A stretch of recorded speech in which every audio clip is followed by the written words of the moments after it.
Garuda Express, an international courier service.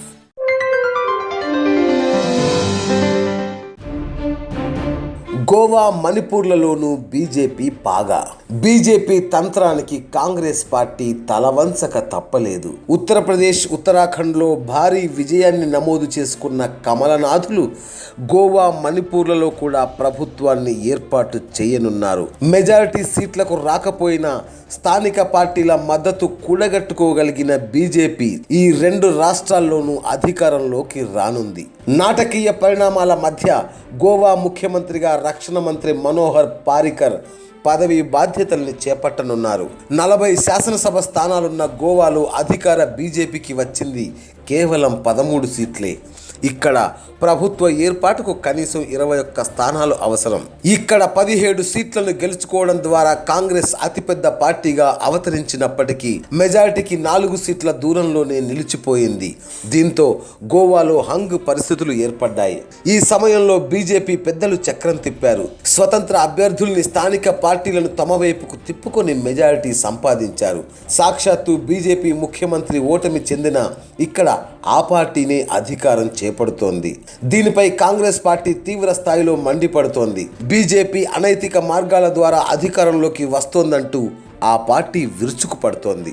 ఈశాన్య రాష్ట్రం మణిపూర్లోనూ మొట్టమొదటిసారి బీజేపీ ముఖ్యమంత్రి పీఠాన్ని అధిష్ఠించనుంది. Naga people's front, Naga people's party లాంటి పార్టీలతో జతకట్టడం ద్వారా ఇక్కడ బీజేపీ సంకీర్ణ ప్రభుత్వాన్ని ఏర్పాటు చేస్తోంది. 60 అసెంబ్లీ సీట్లున్న మణిపూర్లో కాంగ్రెస్ 28 స్థానాలను గెలుచుకోవడం ద్వారా అతిపెద్ద పార్టీగా అవతరించినప్పటికీ అధికారంలోకి రావడానికి అవసరమైన 31 మ్యాజిక్ ఫిగర్ను చేరుకోలేకపోయింది. మణిపూర్ ముఖ్యమంత్రి ఓక్రమ్ ఇబోబీ నాయకత్వంలో ఈ రాష్ట్రంలో కాంగ్రెస్ పార్టీ 15 సంవత్సరాలుగా అధికారంలో కొనసాగుతోంది. ప్రభుత్వాన్ని తామంటే తాము ఏర్పాటు చేస్తామంటూ ఇరు పార్టీలు ప్రకటించినప్పటికీ కాంగ్రెస్ పార్టీకి మద్దతు ఇచ్చేందుకు స్థానిక పార్టీలు ముందుకు రాకపోవడంతో ఇక్కడ బీజేపీ నేతలు చక్రం తిప్పి ఆ పార్టీలను తమ వైపుకు తిప్పుకున్నారు.